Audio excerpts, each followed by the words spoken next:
Fucking lightheaded. Oh, shit. That's like the perfect game. That's like the exact game I would imagine you'd put on your thing, dude. On your wish list, man. That's what I want. All right, everybody, welcome to Hot Couch Potato, the podcast where we talk about video games and search filters. My name is Brent, aka Boowop. I'm with my man's Rick, aka A New Perfect Day. What's going on, man? Did you know that actually I'm not going to go to In-N-Out in the mornings anymore? Wait, because I learned that they train their new staff, or I don't know how true that is, but the one I went to, they trained their new staff, and the food I had was like super salty, the burger and the fries. So I was like, why is the line dead, you know? So maybe that's a perfect time to train their new staff.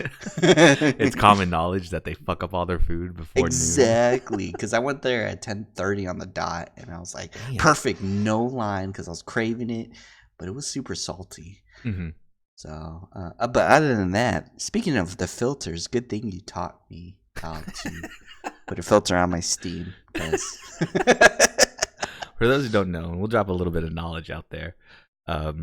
If you go on Google and you're searching for images and stuff, but you're not really finding what you're looking for, Mm-hmm. there's a thing on the top right that says safe search moderate. You could turn that off and you'll just get a bevy of images, probably what you're looking for, right? Mm-hmm.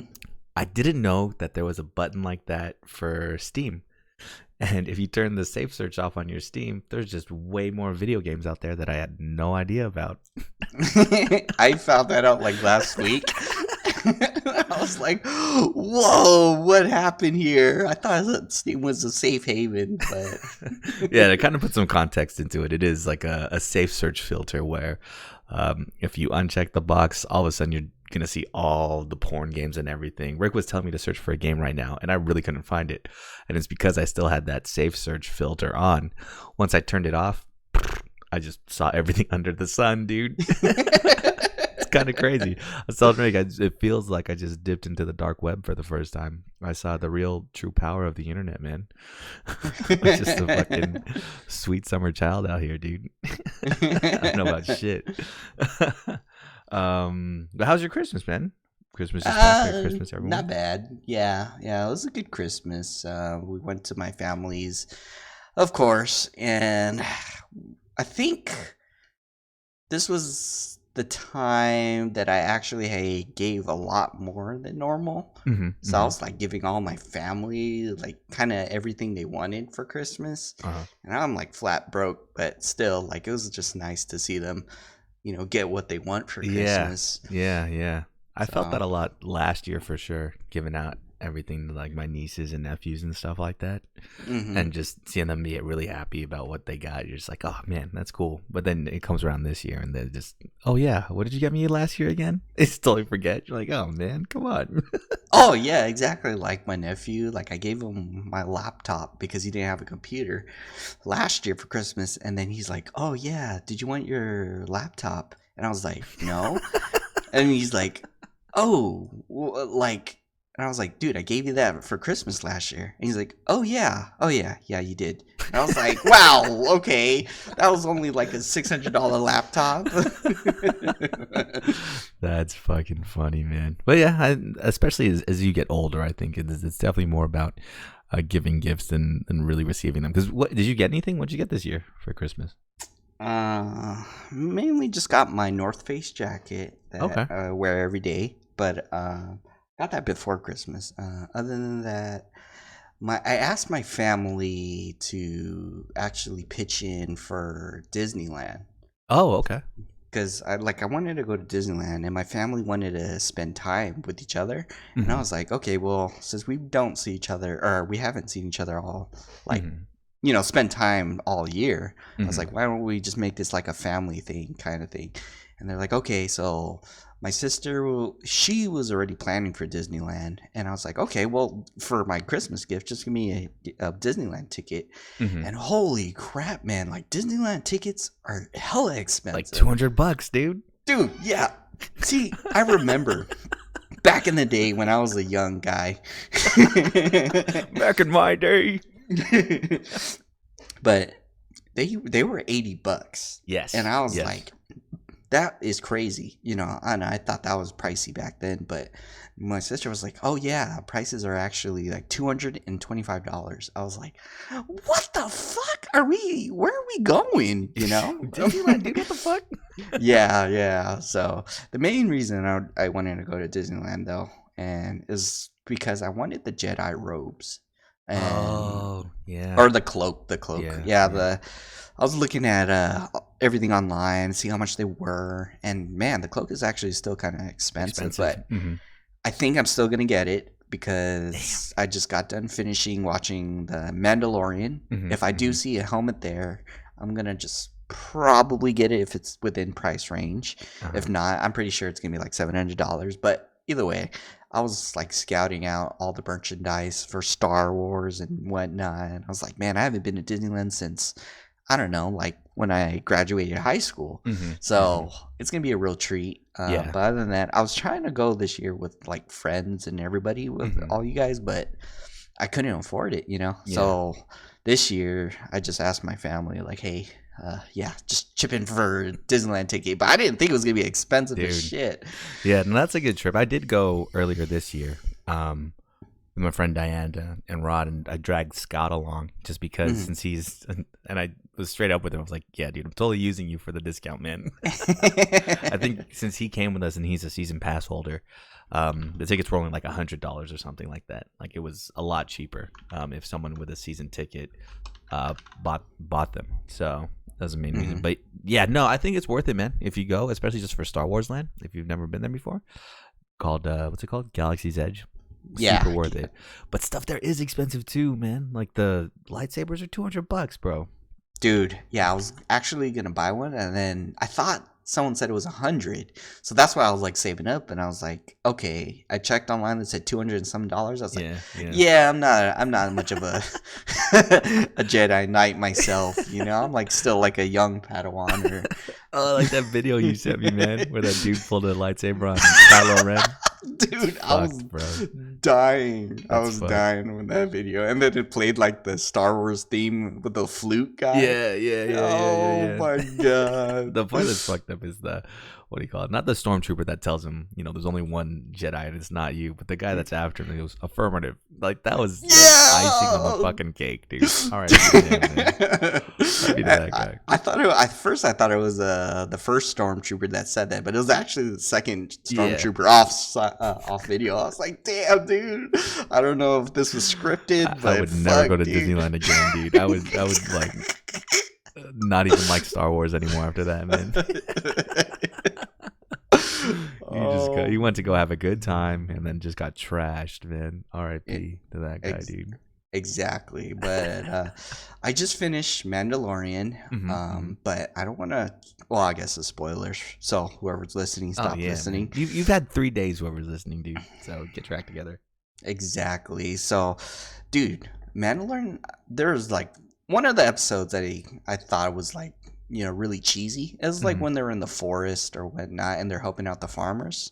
Oh, okay.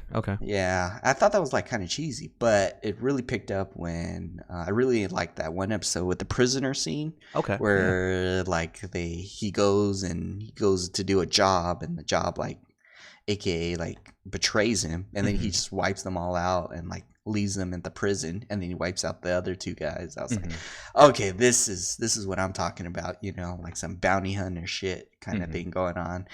But yeah, if I can get my self Mandalorian helmet, I think I might not take it off every time I can wear it. You know, your face is all gonna be white, and then the rest of your body is gonna be tan, dude. Your face gets any sun, man. So I think I think I mentioned this here too, man. In the beginning, when The Mandalorian first started, I think I said I hated it, or I wasn't gonna like the show, right? Yeah, because I didn't like how, you know, he betrayed his whole life of being a bounty hunter just for stupid ass Baby Yoda. Yeah. But the show did pick up, and I think I appreciated it more for what it was rather than his development story, which I hate that kind of story arc where it's like, I'm going to quit my old life and do this new one to become a better person. Like, nah, fuck that, dude. I hate that kind of storyline, dude. Just stick with your guns and who you are, man. Yeah, yeah. But no, it was good growth. And I think, yeah, a lot of people didn't like that, what do you call it, episode.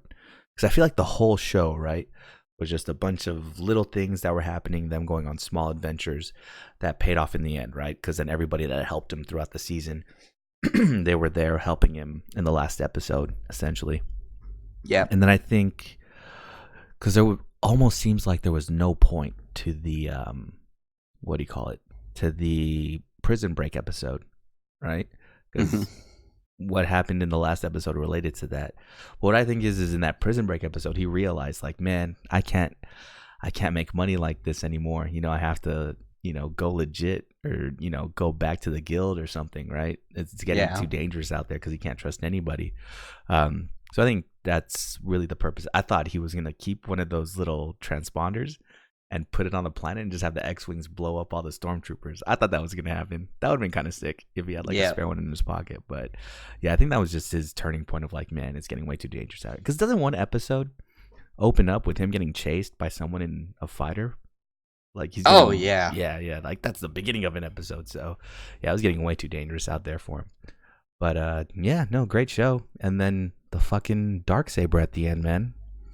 That shit is crazy, dude. So I think I was like looking up the color meanings of the lightsabers, and they said that like I saw a video of like his theories on like why the yellow lightsaber was most feared and whatnot, but then I kind of skimmed through all the different color lightsabers, and then at the end when he had the black one, I actually had to look it up, and I forgot it was like something devoid of emotions, and then it's all for self-interest, and I was like, holy shit, he has a black saber. So like, what is he? Where is he from? Kind of thing. But so what I think is, so that lightsaber is from what's it?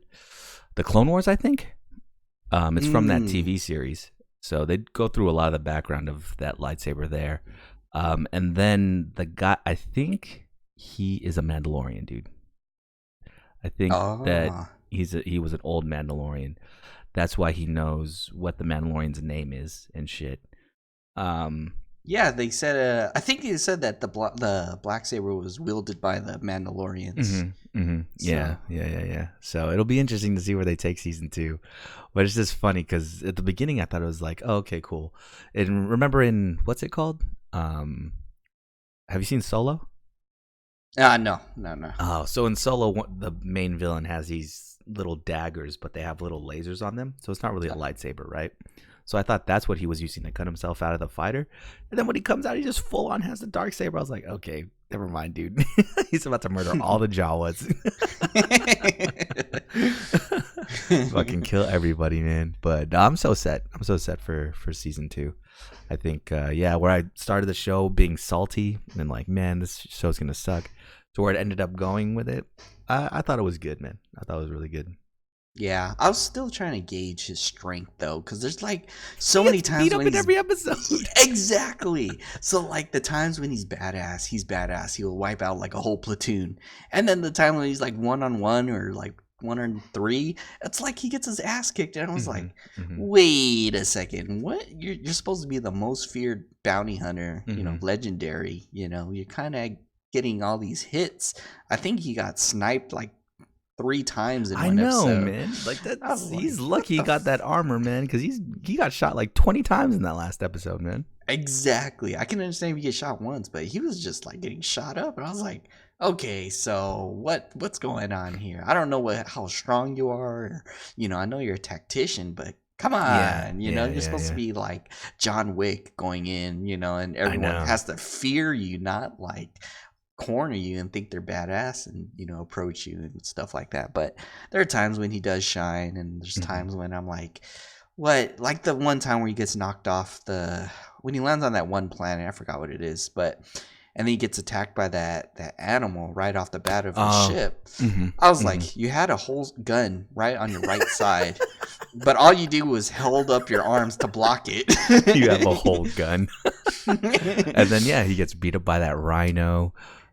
He gets beat up by who else does he get? He gets beat up by the girl when they first meet. Dude, yeah, I the was shock like, what trooper. the fuck? Yeah, I was man. like, she's just a shock trooper. You're a legendary bounty hunter. What the Nope. fuck? Ass kicked, dude. And then that's the thing too. In the prison break episode, he got beat up by everybody in that crew. Essentially, right? He just had some, like you said, he's a tactician, so he had that smart way of kind of beating everybody. My favorite one though is when he fought the big guy. Yeah. He closed the door on him, and because you've seen him do that where he closes the door on somebody to kill them. So Yep. you kind of know he knows that move, right?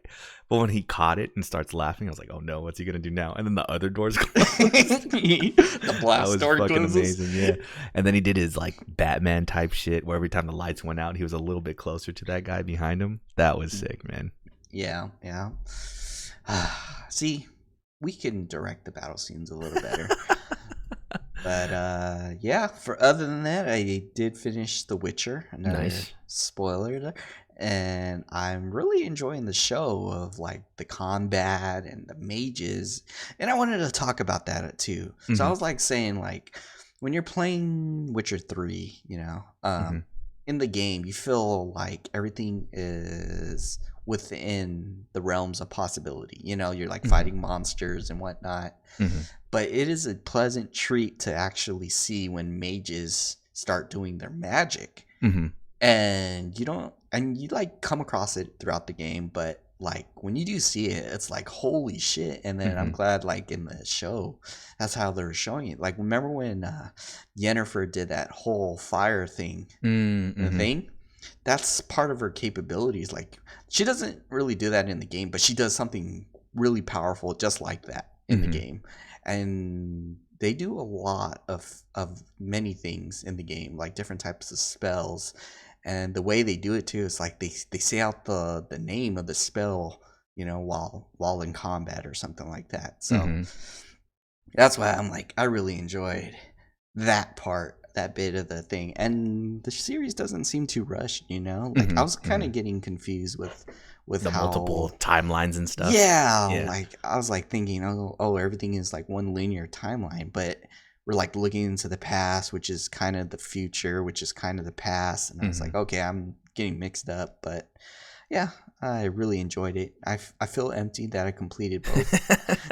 There's nothing else to watch now. Exactly. I feel so empty. I'm like, man, now we have to wait for season 2 for both of these damn good. I should have spaced it out. I thought it was interesting too with the multiple timelines. I think they're just trying to establish though, right, that Geralt and the the sorcerers, they have like longevity out the asshole, right? They just live for long periods of time. Is it because the sorcerers do spells on themselves? Is that why? The sorcerers live for a long time? Yeah. Is that what you said?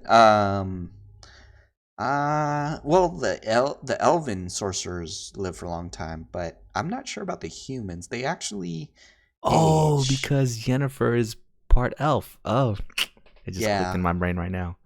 But I'm glad they tackled the multiple timelines. Yeah. And they revealed it kind of early, because remember Westworld? Did you finish Westworld the first season? No, not yet. Oh, dude. I won't even spoil that one, but they take forever to reveal what's going on in that show, right? I don't think it's until the last episode they reveal what's going on in that fucking show. But in this one, they drop a super big hint. I think even in the third episode of The Witcher, because that's when that's my favorite episode too, because Geralt's fighting the Striga.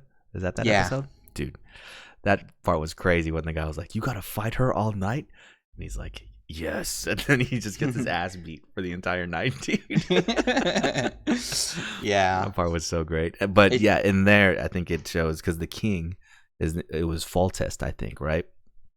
And then in the party scene with Yennefer, there's like, you see young Foltest when he's a little kid, hanging out with his sister and his mom. So that's where they kind of reveal like, oh yeah, here's anything with Yennefer is in the past, anything with Geralt is in the present time or in the future.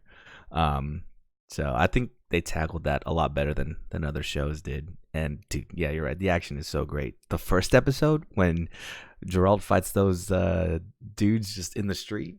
Yeah. Dude, that was Kicks so their great, man. asses. Yeah. Because that first And guy, he just chops up like his jaw. He stabs him in the mouth or something. That was insane. I don't understand why, like, you see all your teammates getting wiped out and chopped up, and it's like I would have like dropped my sword and be like, "Hey, yo, we're cool, man, we're cool." Because that part was so perfect too, right? He killed the whole crew, and then there's that one guy at the end who has kind of a bigger sword, and he's the one with the big mouth in the bar in the beginning of the episode. So you think, oh man, this is gonna be a good fight, and Geralt just kills him in 2 swipes, dude. Then chops off his head. Yeah, exactly. Oh, and that was the thing too. Like, I don't know what the previous relationship between Geralt and Yennefer.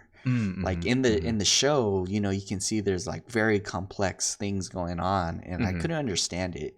But then it's kind of making sense, from the things that what's happening in the show. How that part where she was like, I don't know what is real of the love between Yennefer and Geralt. Oh, okay. Yeah. And there is some dialogue in the game that she says things along that line. But then, when I was trying to romance that all the way, so there's bits and parts I didn't understand, but I'm glad, like, I'm starting to get a bigger picture because I think it Mhm, probably happened in number two that I'm not aware of, or, because you start off as a badass, you're already a mhm, badass in the game, but you don't know how you got there, kind of thing. So mhm. maybe playing number two would be good, but I don't know. It's a I'm long I'm game, dude. All the Witcher games are long. exactly. I was thinking about, joining your idea and playing Witcher 3 cuz there's a lot of side quests that I kind of skipped, Mhm, and I was like just trying to finish the game. But it's very rich in dialogue and things like that, and mhm, the lore, and every monster you fight, it's like, you counter different enemies and why the enemies became the way they are, like vampires and werewolves, and and then why he has two swords and stuff mhm. like that. It's The game is really awesome, and I'm glad like the show is like it has that take of it. Yeah. So I think there was a report, or at least an article that came out that once the Witcher show on Netflix came out, I think the player base went up 500, 5 million% or something like that. Because Uh-huh. Steam tracks, how many people are playing a game at one time, and it just spiked just because the show came out. So that's awesome that it's getting its second life, and now I might actually have to go through and play it, man. To go through and play all of them to kind of show how long these games are. Well, Rick spent like the whole 2018, I think, finishing Witcher 3, right? Well, didn't you finish that this year? I think it was last year. Last Yeah, year. man. And for me, I played Witcher 2, and I think my Steam says I have 19 hours in this game. Let me just check real quick. Witcher 2, I have 18 hours in this game, and I just got to chapter 2, man. So that just goes to show you how long these fucking games are, man. Dude, yeah. Number three, I can tell you it's pretty long game. But the Hmm. thing is, it's like it's not a drag. It's like an adventure. You're building your legacy. You're going through these towns, and you're saving. The way you save people too is awesome. It's like you're Hmm. badass Geralt, and you're chasing these people, and you have to get information. It's awesome. Hmm. So yeah, I definitely recommend Witcher 3. I'm with you on your complaint, though, now that I think about it. Because Hmm. if we're going to be critical of the show, right? You didn't like who they cast for Triss, right? Yeah, yeah. Because she's like a redhead in the games. Redhead, yeah. And I was like, wait a second here. Maybe she will die and the other Triss will take her name. Maybe, I don't know. That theory came to mind or something like that. Mm. Even the person who played I don't know, Geralt's mom or whatever when he was like getting revived or Oh, getting yeah. healed. I was Yeah. like, that could have been Triss. Why not? What's going on? So, how does this fit in with, from your experience, the games and all that? Does this explain a lot of stuff that's in the games, or does it add to whatever you've learned throughout the games? Well, I know. I think they've been taking this from the books, and I Hmm. was thinking about buying the books. But yeah, there's a lot of detail that I didn't know about the relationships between the two. I don't know if it's accurate, not accurate, but like I don't know if that's how the relationships was formed. All I know when you start Witcher 3 is that you are going after Ciri. But this is after she was trained by Geralt and Vesemir, as a Witcher. And once she becomes fully grown as a Witcher, things happen, and then now you're looking for Ciri. And then it turns out you go on this long, lengthy quest to find her, and you're unraveling a lot of things that was a mystery before. But yeah, so this series is definitely like showing me, I guess, how things got to be Started. Started. It's not telling me how she trained or became a Witcher, or there's a huge gap from the series and from The Witcher 3. But yeah, what was I gonna say? One of the coolest scenes was when Yennefer was protecting that like princess and her baby. They're just teleporting everywhere, and she just leaves her. That was one of my favorite scenes. But so Ciri ends up being a Witcher. That whole little, what's it called, like law of surprise or whatever, is a crazy tradition that they follow, man. I actually had to recently Google it. I can come up to you whenever I want and collect this debt that you owe me, but you don't know what it is. It's something you don't have. But yeah, both of you don't know what it is. I Googled it and I was like, this is weird. I never knew about this whole crap.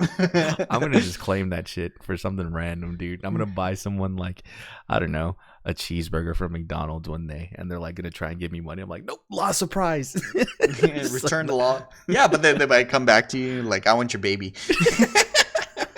Well, no, it's them that owe me the baby because I bought them the burger, right? Oh, you're right. Okay, then you can go to them and be like, I want your baby.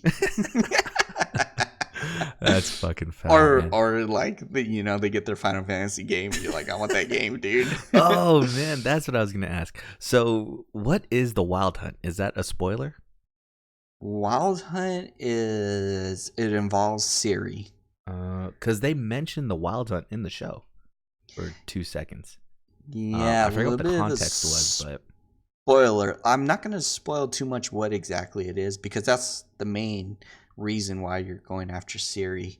But basically Ciri and the Wild Hunt are heavily involved, and they want Ciri. Okay. And yeah, and I can't really reveal what exactly they are because otherwise it'll spoil the whole the whole game. Yes or no question then. Yes or no question. Okay. You don't have to say any details. Is Nilfgaard, are they the bad guys? That is a different. It's just yes or no, dude. It's kind of hard because so in the game, I don't know how to put it. Like, just think of The Witcher as a neutral entity. Whether Nilfgaard is the good guys or the bad guys is all relevant on who you decide to do side quests for. But your goal is just to find Ciri. That's it. Yeah. But you get pulled by both sides of the game. Nilfgaard, you're like, okay, I'm on your side, and then you do things for Nilfgaard, and then you go do things for the other side, and you're like, okay, I'm on this guy's side, and then you go back and you do things for Nilfgaard, and you're like, okay, I'm on Nilfgaard's side. So it's kind of hard to be like, yeah, they're the bad guys, but in the show, they are the bad guys. Yeah. Well, and that's questionable as well, right? Because they show in that party during when the queen is trying to marry off her daughter or whatever, they show the dudes from Nilfgaard pull up and they just roast them all day, right? Exactly, because in the series we're only seeing one side. Yeah. We're not seeing Nilfgaard's side. Yeah. And so far, when you start Witcher 3, you actually start off on Nilfgaard's side. Yeah, because that's what I'm thinking. Like the guy that they're actually running away from, I feel like he's he's trying to fulfill something that we as an audience of the show don't know about yet, but it's gonna end up being like he's gonna end up being right the whole time. His methods are kind of crazy. Is that a doppelganger or something that he hired? The one that could just turn into other people? Yeah. That was kind of crazy. I don't even know what his purpose is because I haven't played number 2, so I'm like, okay, yeah, I think he does have a destiny, and I kind of see that. See, there's like so many gaps and holes that I don't understand in Witcher 3, like how Ciri came to be and where she's like part of Nilfgaard, and I'm like, what? I don't understand, you know. So I guess this guy is gonna connect the dots in season 2 and be like, okay, I can see now why this happened. All right, dude. I'm gonna have to try and finish all 3 of these games before Final Fantasy comes out, man. Dude, I saw number 1 and I was like, oh god. Number 1 is fucking horrible, dude. I think let's see my time put in number 1. 90 minutes, man. That's how much I could stomach that game. I was trying to download all kinds of what's it called? Gamepad mappers so I could use a controller, and they were all viruses and shit. I was like, all right, never mind. I might just give up on this, dude. But yeah, super funny. But that's cool, man. I'm kind of happy for The Witcher and CD Projekt Red, the guys that make it. I think they just re-upped their like licensing so they could do more Witcher stuff. That's good, man. I think we need some good fantasy based storytelling out here. Ever since Game of Thrones kind of shit the bed, man. Yeah, and there's so many different like enemies and monsters in Witcher. Like, I'm surprised like they haven't shown off a whole arsenal. Like that one. I forgot what that monster was called, but the one in the moonlight where he had to fight it off and stuff like that. Striga, the girl. Yeah. There's lots of those types of enemies. Like they have the lore behind it of how it came to be. Like how that baby was cursed and didn't get a name and stuff like that. That is why Witcher 3 is awesome, because you have to know what you're hunting. Once you do, but Geralt already knows a lot, so he already knows how to counter it. He's like, I got to use this potion, or I got to fight him at a certain time of the day. These rock monsters are weak to X, Y, and Z magic. It's like things like that, and that's why I enjoyed it, because you always have to prepare for battle, kind of thing. And the thing is too is like you see how he gets beat up. Often kind of like the Mandalorian. Exactly. Like in the game I don't get beat up at all, but but I guess you can say it does show his mortality, like, and where he falls short in, like especially when I was like fighting the last boss in the game. I'm like, damn, dude, I don't know how I'm gonna fight these guys, but in the end I just had to use my wit and my tools and gadgets to actually be able to fight them one-on-one kind of thing. Not like, oh, I'm gonna fight you sword combat one-on-one kind of thing. So damn, man, I gotta play those games, dude. Believe it or not, next year I'm kind of planning a schedule of what games I'm gonna play and when I need to finish them by, man. Because there's gonna be a lot to play next year for sure, dude. Yeah. Well, yeah, no, The Witcher's great. You have to wait a whole nother year now for the next season. R.I.P. And dude, it turns 20 out, to 1-1. Yeah, it turns out, what's his name? Henry Cavill, who plays Geralt. He's like a huge fan of the show, dude. So that's good, man. That's good. I heard that he like actually plays video games, and I was like, maybe that's why he got his little new personality characteristics. Like when he's like, or like, like, because that's how Geralt does, he responds. People are always asking him for things, and he's like, he always gets annoyed and he gets dragged in. That's how in The Witcher 3 you get dragged in when you're like, because you're only going after Ciri, but it turns out people are like dying or like, please save my sheep, like things like that. And he's like, no. But in the end, he's just a huge softie. He always lets his heart get the best of him, Exactly. To help everybody out. That, and we also got an awesome song to get stuck in our heads every week from that second episode, dude. Oh yeah. I like how Toss he a goes, coin to the Witcher. yeah. I like how he goes, that's not how it happened. And then he's like, oh yes it did. And he just keeps singing. And then the famous like when he starts walking away, dude. I kind of like that character. I thought I was gonna be annoyed of him for being in so many episodes, but he ended up being kind of endearing, dude. Yeah, and he was like a really cool guy. It's just, I guess there was a lot of misunderstanding and things like that. And yeah, he probably will show up later down the line. Is he in the games now? I don't know, unless he changes his name. There is another person that you're friends with that is similar to that guy, but other than that, there's a lot of people in the game that you're friends with, and I don't know the background of why you're friends with. And all I know is I'm a badass, but other than that, it's kind of tricky. Yeah. And I can't really recall because I'm too busy trying to fight all these monsters. So I guess now, any video games you've been playing this week, man? Dude, this is what I want to talk about. Okay. So I've been playing Sekiro, of course you already know. Again? You're trying to get the other ending. So here's the thing. Okay, I'm ready. So I've been playing Sekiro, and I remember I told you I was going to start a second run and beat the Demon of the Beast, and I forgot the Father Owl. Yeah. In Hirata. It basically, people are saying like those two guys are really the most toughest guys in the game, and I was like, you know what, I'm going to do that. So I ended up playing quite a bit. I think a couple days of Sekiro, just to try to get to those guys, and I end up getting to the Demon of the Beast, and man, he was really tough. I think I died like 5 or 6 times, but after a while, I was getting it down. Then I went to Father Owl, and he wasn't too bad. But the thing is, when I was fighting him, I was kind of parrying everything.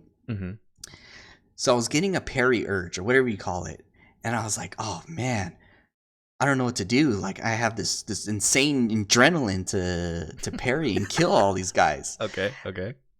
So I end up beating the game, and then I sat in the couch, and I was like, man, that was a good game. Like, I really enjoyed this game. I sat there for a while. This was like at 1 a.m. I forgot what day it was. 1 a.m.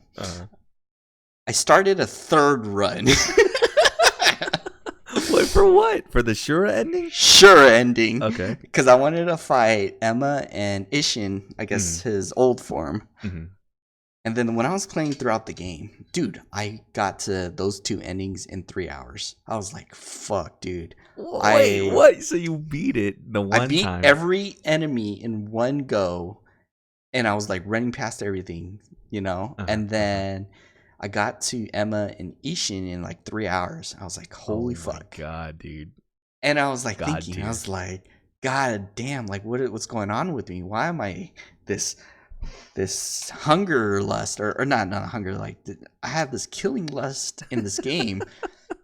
And then I found it like symbolic and ironic that the ending I'm going for is becoming Shura, and he was like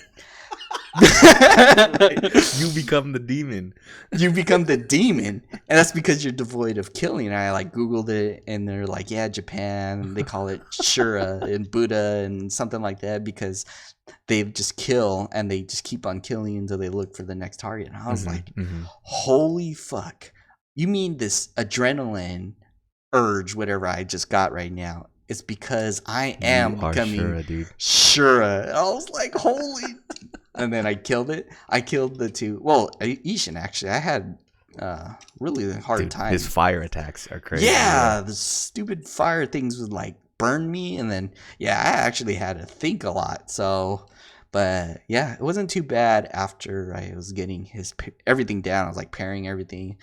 And then killed him. I think that's when I like put the game down, and I was like, Rick, I know you want to go for that fourth ending, but no, just end it this way. And then so Wait. So was the game speaking to you when the Shura ending played? You're like, oh no, this game knows too much about me now. Exactly. It's I was looking like, through my soul. I became Shura, and it's funny Holy because shit, like dude. I saved the third ending.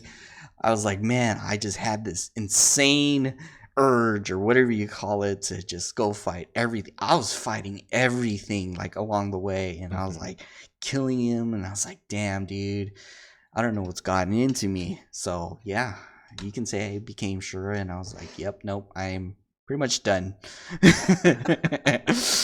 But dude, it's a great game. I was like Mhm. watching a lot of lore videos, Mhm. and Mhm. like there's this actually I want to yeah, I'll recommend some of these videos.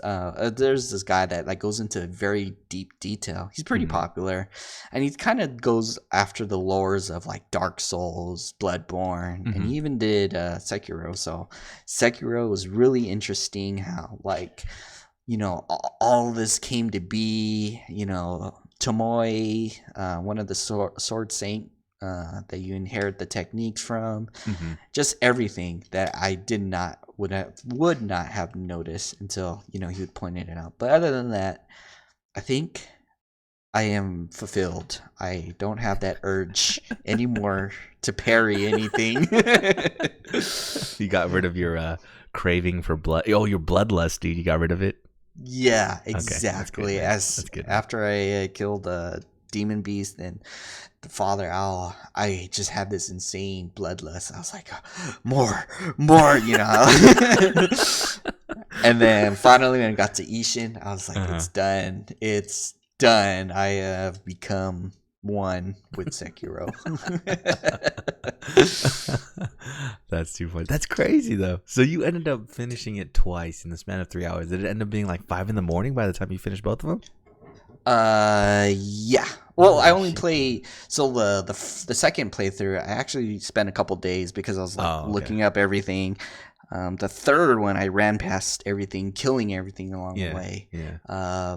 But other than that, yeah, that only took maybe I would say 5 hours because 3 hours to get to Emma and Ishin, and then like 2 hours to freaking beat Mm. Ishin himself. Mm-hmm. Like Emma was not bad. I Mm-hmm. always beat her like with one potion, Yeah, but yeah. Ishin, God, that stupid fire attack. Yeah, yeah. Couldn't figure it out for the life of me, and then I was like, "Oh And the wait, area is Rick, so much smaller for him too. exactly." And I just figured, oh, I just jumped back, and sure enough, it worked. So every time he did like a fire attack, I jump back, or every time he did that stupid where he like slammed his foot on the ground and he's like powering up, and the Mm-hmm. flames Mm-hmm. go up. I throw firecrackers, and then it Okay. like stopped him, and I was like, "Oh, okay," So that made life so much easy. Yeah, yeah. But other than that, you get those cheap. And then I've noticed that this NPC would only dash at you when you're healing. So I had to Yeah, they wait know. until he was done It's attacking in order for me to heal. it's like Monster Hunter when you're sharpening, they know. Like that's when the monster probably hasn't faced you the entire fight. And then the moment you sharpen your sword, they come around whatever corner you're at and attack you. Exactly, Some bullshit, man. exactly. So I've been playing. It's so funny, dude. Right? Because I would you make me kind of want to play Sekiro now, Dude, but I feel like I would be trash at it no, no, because no, no. You were powerful. no, man. Because I've been playing Fallen Order the whole week, right? And I think last week I was complaining it's just a very, very, very, very clunky Sekiro kind of. Um, are you gonna play this game, dude? Yeah, yeah. Okay, so I But won't. you don't have to spoil, or you can go ahead and spoil everything. Okay, so just off the top of my head, right? Just some complaints I have is there's I don't know, the game's kind of buggy, man. You can clip through a bunch of walls. What? Yeah, there's like a lot of animation bugs. So when you heal, right? The little droid is on your back and he shoots up this stim pack and you catch it and you inject it into yourself, right? But Hmm. sometimes I've noticed if I'm walking to the right during a fight or if I'm maybe sprinting to the right during a fight and I heal, the robot doesn't do anything. You see the little green thing shoot up and it lands on my head and I heal. So just it skips the entire, like I cancel the entire animation because I'm running to the right, you know? Mm. Um, and then opening chests. Whenever you open a chest, the droid jumps into the chest and kind of, you know, looks for whatever loot is in there. Uh-huh. So the box will kind of rock back and forth while he's in there. And then he'll jump out and go back on your shoulder with whatever he's found. I just got the ability. Yeah, they copy so much from Sekiro and Bloodborne and Dark Souls, by the way. But I just got the ability to dive underneath the water, just like in Sekiro, and it's just a completely new world once you're able to dive underneath the water. Yeah, because you can go any direction. Yeah. So under the water, the robot is still on your back, but he acts like a flashlight because the water is kind of muddy. And there's chests underwater as well. So you go to the chest and open it up, and the same animation plays where the box closes and it shakes around a bit, and you get the item. Except the little robot is still on your back, acting like a flashlight. So what the fuck is going on with this thing just shaking around and spitting an item at you? It doesn't make any fucking sense, dude. There's so much weird, like, oversight with animations like that. It's super taking away from the game. And then I'm just run into some pretty high action parts and chase sequences where I'm clipping through walls and like taking shortcuts where I'm not supposed to, and skipping whole parts because I'm, jumping where they didn't think I was gonna jump. It's kind of weird. And then the buttons are kind of, I don't know. There's like a delay from when I push the button to where the character does something, And in a game like this, like in Sekiro, can you imagine, man, if you press the parry button and he didn't parry until like half a second later? You would be fucking dead, dude. So in this one, you kind of have to anticipate the hits, and the timing is a lot different. And I think what I amounted to, or what I accounted to, is there's the different difficulties in this game. And the difficulty shows you like, oh, the parry window is this much bigger because you're playing on this difficulty, right? Mm-hmm. So I think that's the only thing you can really blame it on, is that they have to take into account what difficulty you're playing on to time the parries.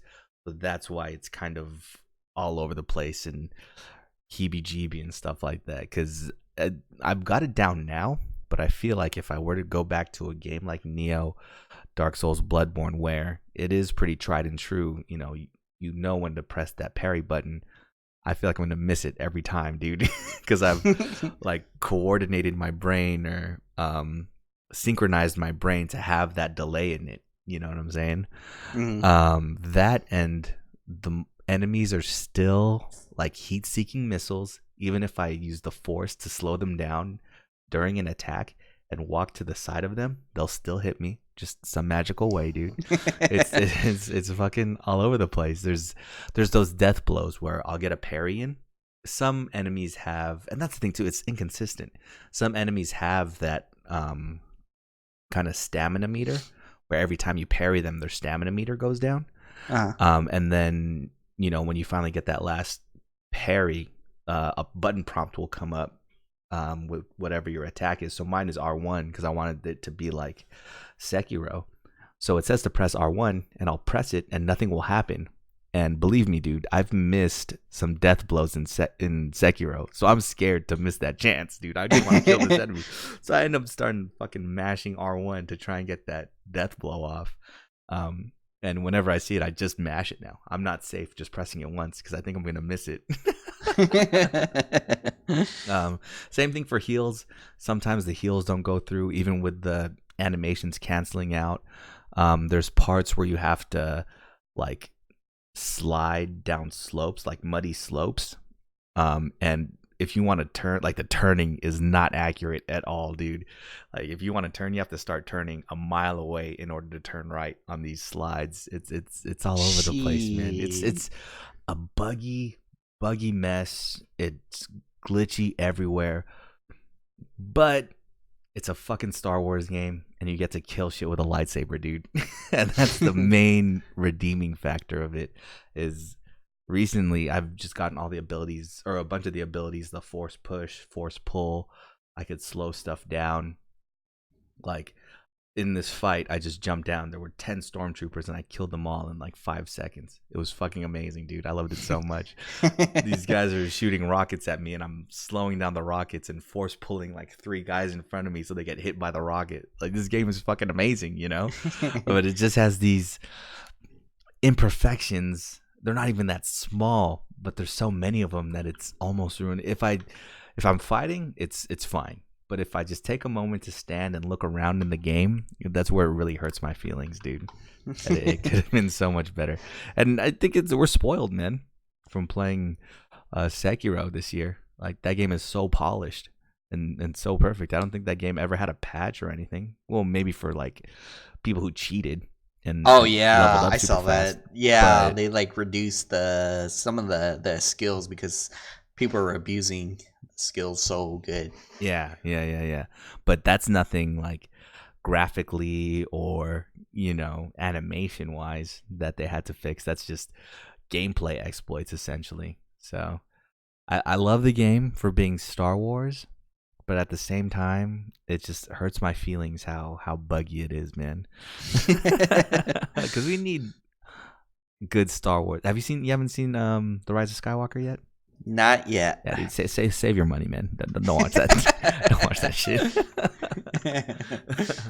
Well, one thing I'll also say, relating to The Mandalorian. Remember in the beginning of the episode how those 2 guys are just hanging out and punching the shit out of Baby Yoda? Oh yeah, they're missing with the when they're shooting the ground and they're missing. Yeah. So that's kind of funny, right? It's like, oh man, these stormtroopers are just regular people. Look, they're just having a regular conversation and shit, right? Like, being a stormtrooper is just their day job. They're not really bad guys. Well, maybe they are for punching the shit out of a baby, but come on, just regular dudes. They do that a lot in Fallen Order as well, where I'll be sneaking around, climbing through hanging off of ledges while there's 2 stormtroopers above me, and they'll just have a regular conversation like, oh man, did you hear about that guy that got eaten by a spider? We better watch each other's backs out here. And the guy's like, you don't believe in those rumors? We can take out any spiders. We're stormtroopers, man. I'm not worried about it. And the guy's like, yeah, you're right, we are stormtroopers. And then all of a sudden I just jump up and kill them with a lightsaber, dude. I feel kind of bad. I feel bad. They're humanizing stormtroopers, man. Don't do that. They're just supposed to be fodder for us to kill, dude. Don't do that. I guess they'll I don't know. They're playing on your moral sense, Like me, I would probably do my best to avoid them. I'm like, okay, you're having like a playful conversation. I'll avoid killing you guys, kind of thing. Yeah. But if I have to, I will, like Sekiro. Yeah. And it's funny too because there are those moments where you'll come into an area and then there's like a bunch of stormtroopers actually fighting a giant spider. There's like giant slugs and stuff, just regular animals that are living on these planets, and there's a guy with a flamethrower, and I'll jump down and I'll help them kill the spider, slug, whatever they're fighting, right? And then they shoot me afterwards. I go, okay, that's it, guys. Just murk them all up. But I wish there was a way, where I didn't have to kill these guys, right? If it was like Spider-Man, where I don't really kill anybody in Spider-Man. I mean, I could throw them off a roof, but somehow they magically just stick to the side of a building and shit, right? They don't really fall 20 stories to their death. I wish there was a way we could do that. Kind of like Rurouni Kenshin or something, dude. Just turn my lightsaber upside down or something. And just knock them out. Yeah. But my plan is to, dude, and I'm horrible too, right? Because it's kind of an exploration game where the more abilities you get, the more areas you have access to, So now I have force pull, so I could pull these vines out of trees and wires out of the wall and like swing from them now. So a lot more stuff opened up. So I'm tediously going through each level now that I have these new abilities. And this might be a little bit of a spoiler. Now the Empire hired bounty hunters to try and capture me, man. And it's just like Bloodborne. Remember in Bloodborne when that guy with the like big pillowcase kills you and he kidnaps you? Yeah. It's exactly like that. Like the bounty hunters will take you a fucking way, dude. It gets kind of crazy. Are these bounty hunters all Mandalorian? There's a couple. Well, I ran into one that's kind of like a Mandalorian. He had a jetpack, and I just kept force pushing him. I was like, "Don't fucking get away from me!" Because they'd like end up fighting you in twos and stuff. But they're pretty tricky, man. They have flash bangs and stuff like that, and then they have this big shield that they charge you with. So it's pretty crazy, man. But at the same time too, that's coming to another point here. How come like all these people just think they can beat up Geralt, man, in the show? Like everybody's like, "Yeah, Witcher, get the fuck out of here. Nobody likes you." When he could really murder everybody in that town. That is what I don't That's understand. what I don't get. It's like, where do you guys get the balls to, Exactly. the legacy of Witchers killing all these monsters, and here you are thinking you're tough guy. So. Yeah. And the same thing with these bounty hunters. They're like, when they're fighting me, they're talking a bunch of shit.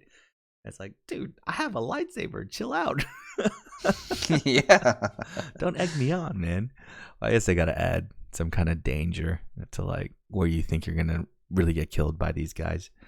But yeah, I mean, I'm gonna finish the game. It's Star Wars, which I'm a huge fan of, so I'm gonna play it despite all of its imperfections and stuff. I'm just questioning now, like all the reviews that this game has gotten. Because I feel like everybody gave this game like a 9 or a 10, you know? Yeah, they did. I think they just overlooked all of the bullshit that they had to go through just because it was Star Wars, man. But Maybe there's some pretty that- flagrant bugs in this. Maybe because they came from Sekiro and they gave up on Sekiro and they're like, oh man, this is something in my realm. Oh man, I wish Sekiro had difficulties like this game does. That's fucking wild, man. So this is our last episode of 2019, man. Oh my god. That's crazy. We've only had episodes like this twice before. It was like the last episode of the year. I think we did, the last episode of 2017 and 2018. And both those times we discussed our game of the year. Well, a couple of things, right? Like, what was our favorite game that came out this year? And what was our favorite game that we played this year, even if it came out, years before, right? Mhm. So kind of just to give some background for our favorite games in 2017, I said Neo was my favorite game. Rick had mentioned, I think, Mario, Odyssey, and Zelda back then when the Switch first came out. We were playing those. 2018, Rick said Spider-Man. And then when I said Monster Hunter World, Rick totally switched his to Monster Hunter World. To Monster Hunter World. Because I think Rick put in way more time than me in that game, right? I think you'd put something like 500 hours at that point. Dude, I think we're at 1,000 now. Now? Oh my god, dude, that's crazy. I need to get to your guys' level, dude.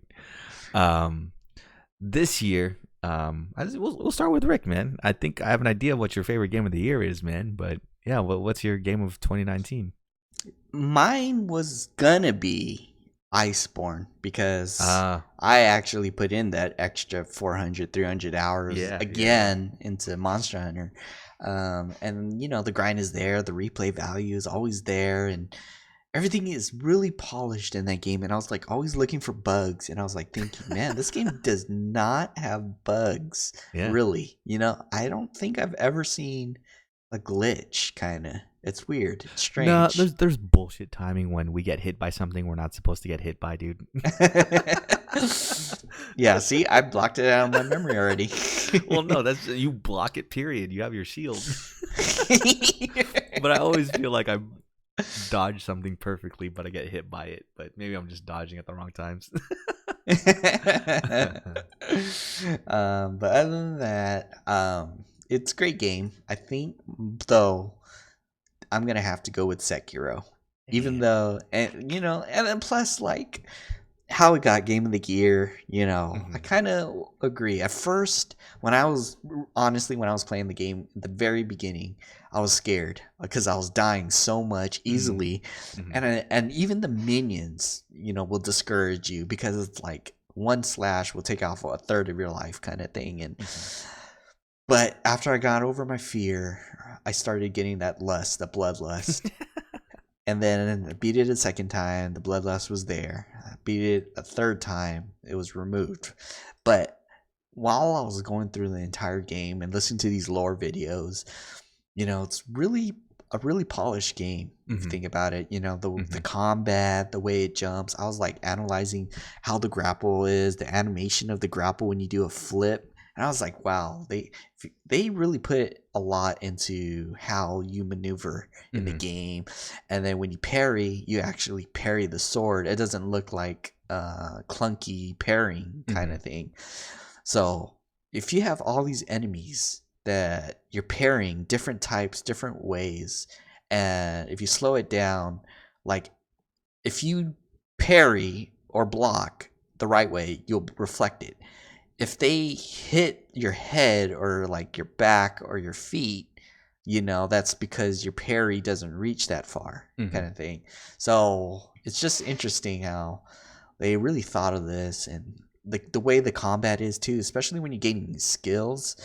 Man, I'm a fan of this Tomoe person that you never see in the game, but I was watching more videos. Like she basically was like really strong swordsman, and Ishin even has a dialogue where like he was like the only thing he's ever came close to death was facing Tomoe, Mm. and Tomoe was the one who trained Genichiro, the main Oh, guy. okay.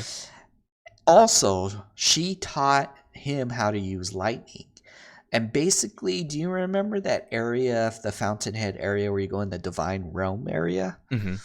I mean, you notice that the fighters, they all use lightning. Mm-hmm. So Tomoe is from that land, basically.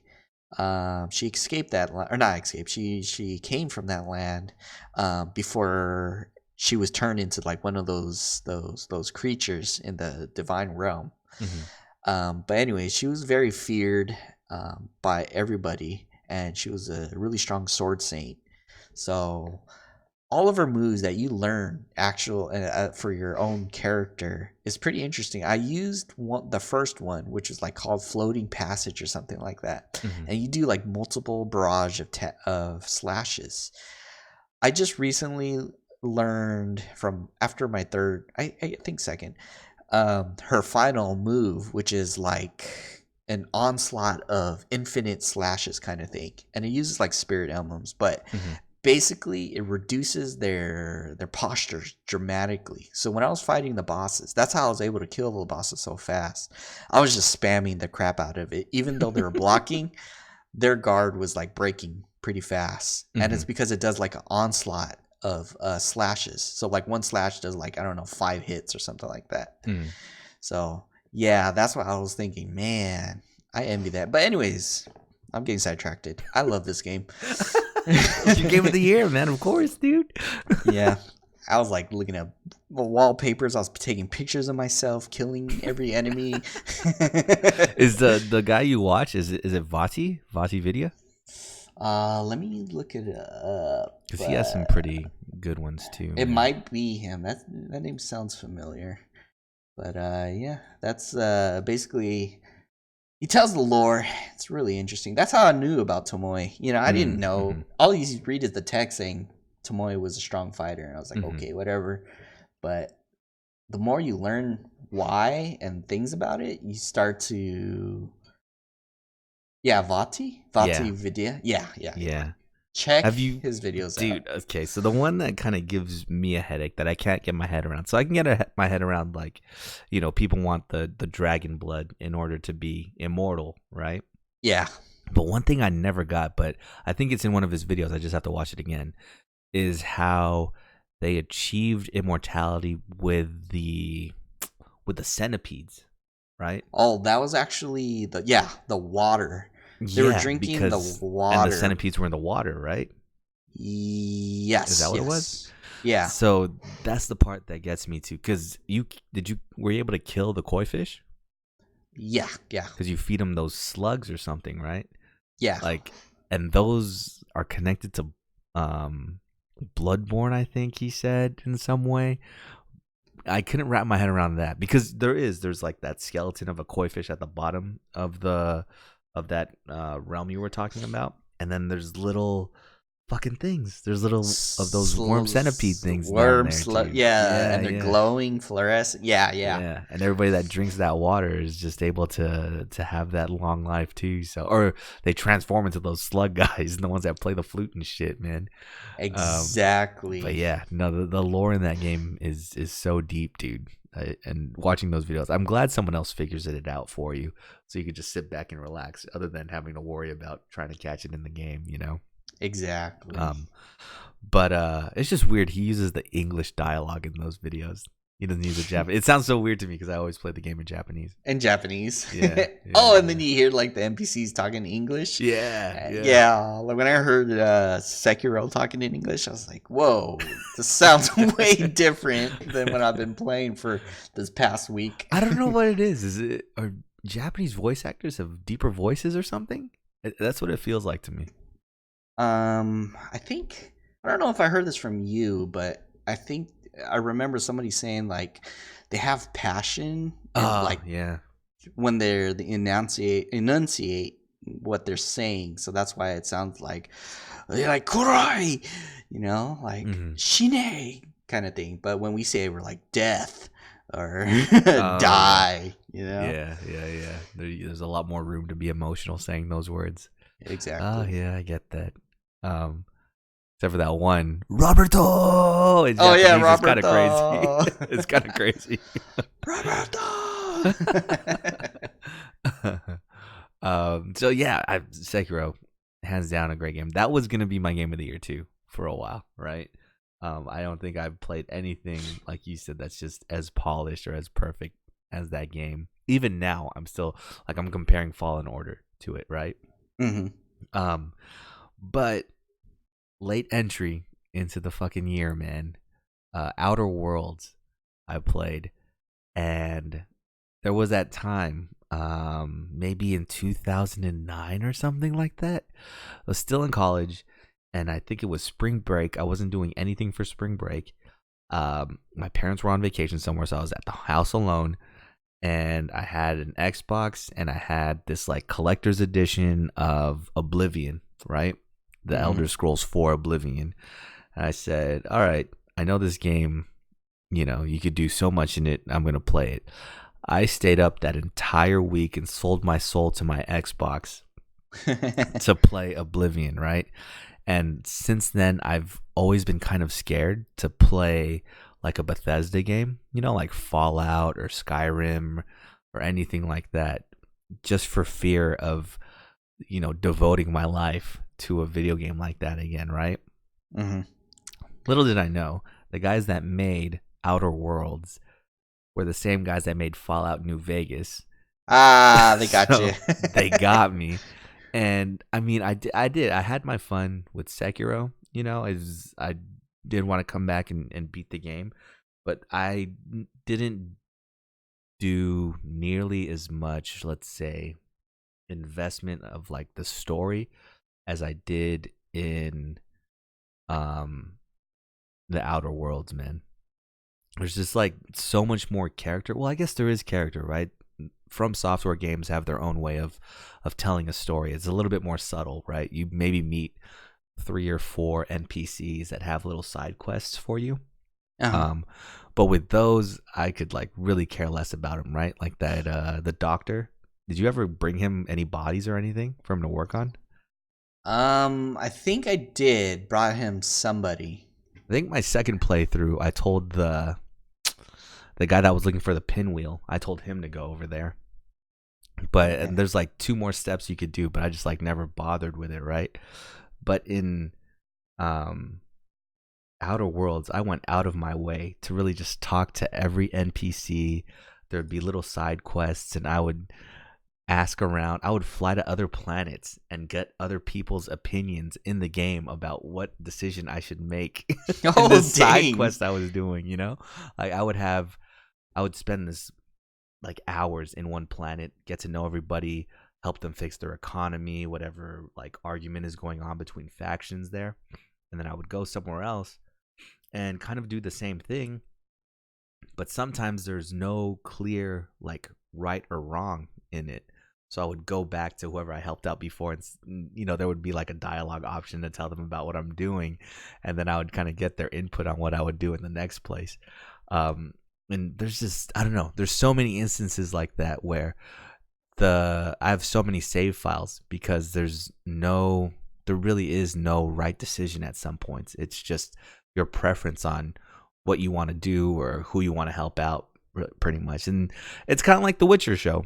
That's what I was gonna say. I was like, you might want to play The Witcher right now. Yeah, you're given those options. It's kind of like The Witcher, where in the show we were just talking about is Nilfgaard the bad guys or are they the good guys? Is it just because they're being portrayed as the bad guys from Calant's point of view that we think they're the bad guys when actually they're good? We don't know what their ultimate goal is yet. That's kind of the same thing in Outer Worlds. And for anybody wondering like the gameplay, it's kind of like I'd say like Fallout, where it's first person and you have a gun, you have two companions with you, they have different skills that they can use. You could level up if you're better at stealthing, if you're a good conversationalist, you could hack stuff, a bunch of different stats you can level up. Of course, with me, I went for the stealth and shooting long guns, so I would just hide in corners and snipe people in the face, and I'd send my two party members to the front just to melee attack everybody. But no, I think it's the closest I've gotten to scratching that itch or filling that void that Oblivion and the first Mass Effect have left for me.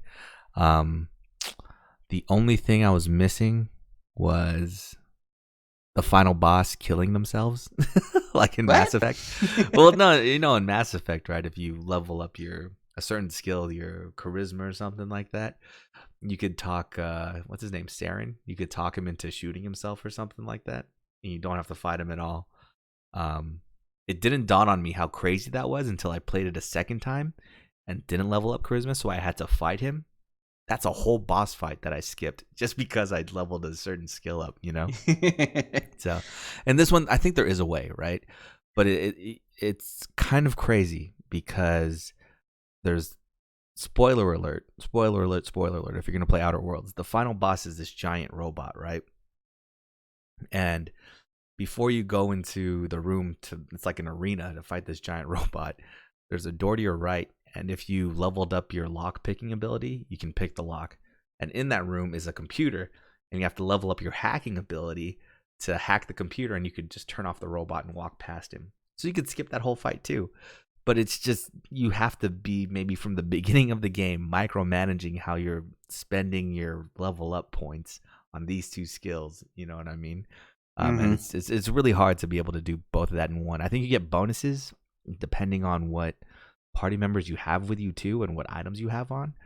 But for me, it was like too far gone. I didn't want to go back and change everything up just to skip a fight, Yeah. So, but I have seen videos where people just totally skip and run in, shoot the boss in the head. I think someone finished the game in 12 minutes. What the fuck? But it's just the worst ending where you kill everybody. and that's great that's a choice too. There's so much. I think I watched a video where the developers of the game watched the guy beat it in 12 minutes, and they even themselves were baffled, like, how the hell can you beat this game in 12 minutes? There's so many people you have to talk to even get to an end game state, and somehow the person found a way and did it. So mad props to them. Just having those options of where I spent over like 50 hours playing this game and someone spends 2 hours playing it and beats it, I think says a lot to it.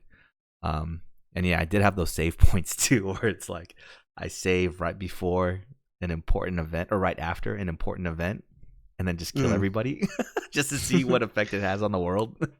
And it's kind of great, man. Just to be a psychopath for 2 seconds, like, all right, psych, that's not really what I wanted to do in this world, man. Let me reload my save so everybody can live.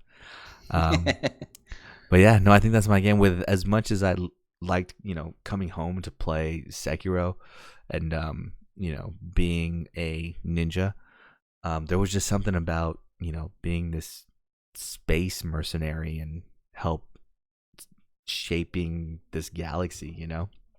You're a Mandalorian, is what you're saying. Pretty much, man. Pretty much. That's what I turned into, at least. I had a crazy helmet and eye patch and everything, man. But yeah, that would have to go to my game of the year is The Outer Worlds, man. Kind of super under the radar. It does have a lot of bugs too, but I think I never found myself, not wanting to come home to play a game more than Outer Worlds. Really, it's kind of crazy. Then I played on the PC too, which holy shit, man. You know how lazy I am to play games on PC. I like kicking back on my controller, dude. Yeah. So what game did you like play this most this year that came out in a previous year?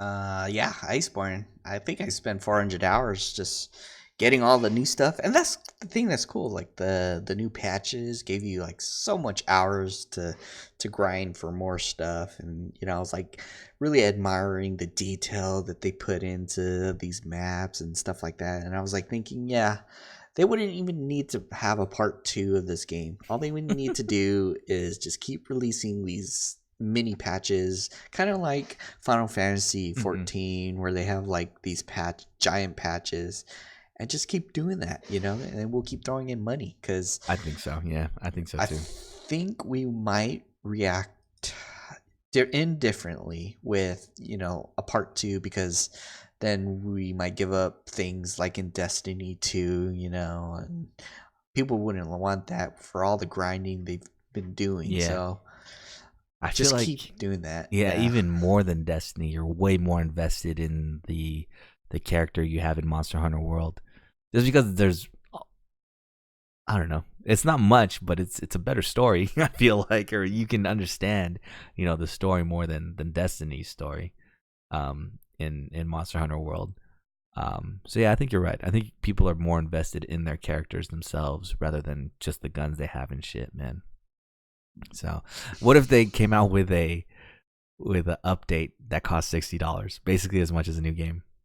Shoot, I would actually buy it, because no questions. Yeah, the thing is, I was nervous about Iceborne. I was like, man, this is just like a big ass DLC that we're gonna have to play. But then in reality, I think I've logged enough hours for like 4 or 5 games play with playthroughs. So that's what I was like thinking, yeah, maybe they can just keep doing this, repeat the formula. People wouldn't get tired. And then I think Russ was like saying, yeah, this is only like a couple monsters out of like the thousands of monsters that already exist in the world. Already exist in Monster Hunter World. And I was like, wow. So if we are only doing in batches, like maybe 10 or 20 at a time kind of thing, dude, like this can actually be a huge MMO. Not even an MMO. This could be something huge that just keep expanding upon. So I think I forgot the question. I spent a lot of time on this game. No, but yeah, so you would spend. There's no amount of money that a DLC could be. You'd still buy it. Exactly. Okay. And I've been doing that because I'm with you too. Where it's the gameplay. I think we've talked about this before, where the gameplay changes depending on what weapon you use, right? Yep. Like you could use your lance or gunblade, and you have the shield, and you can kind of turtle it up, or you could be like longsword or dual blades, and do more of a evasion type play style, or you could have a gun and just play this game like a third-person shooter, man. So exactly whatever you want to do at the time. Kind of the sky's the limit with Monster Hunter. So yeah, that's not a bad choice, man. Mine is gonna be Into the Breach. I think I put like 50 hours into this game, dude, for no reason, man.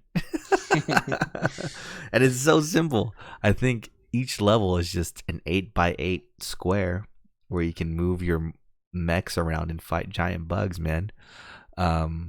It's so simple but so deep at the same time with what you can do in the combat. And the fact that you can just turn it on, have a show in the background, and play it blindly. I think we talked about that too with Pokemon. You can kind of do something in the background and then press, I want to attack, press A, walk away, then come back and like, I'll attack again. It's a good game to have just kind of in the background. I think that's why I spent so much time on it. It's just because it's convenient, especially now when we have ADD, we need to be doing 20 things at a time. This game is super perfect for that. And it just came out for free on Epic Games. So I hope everybody's been cashing in on this and getting it, because it's really a diamond in the rough, and I can't believe I spent this much time playing it, dude. It's like a $10 game too, man. Is it on Switch? Yeah. I think it is on Switch. And it's perfect for the Switch. I would definitely take this around and play it on the go. They should put it on the phone too. They would make a lot of money. Yeah. But yeah, I mean, overall, I think 2019 was a decent year for gaming. I think because we've changed, man, how we play video games. We used to be like playing Destiny hardcore. Now it's more Monster Hunter hardcore. Monster Hunter hardcore, yeah. But I think the thing is too is like I don't really feel, pressured into playing Monster Hunter all the time. You know what I mean? Where it's like Destiny, I would always feel like, oh man, I have to play. Like I can kind of go in and out with Monster Hunter a little bit more, and I'm not worried that I'm like missing out on something. You know what I mean? Yeah. Plus, I think it's because you guys carry me so hard in that game sometimes too, so it's easier to do. We just gotta beat that one dragon, get your weapon, and you're pretty much done. There you go, man. So you guys have to carry me next time I play. But I'm dedicating the rest of this year, man. I have to finish Fallen Order before the New Year's, dude, because I got my schedule. Got my schedule of what games I'm gonna play by the time fucking remake comes out, dude. I basically have 2 months to finish everything before the only game I play for the rest of my life is Final Fantasy VII Remake, dude. Dude, I'm glad that we were able to finish that pre-order of it, and I know, man. I was like stressing. I was like, oh man, I don't know how I'm gonna afford this, but good thing everything worked out in the end. I know, man. I can't wait for that game. It's gonna be the greatest.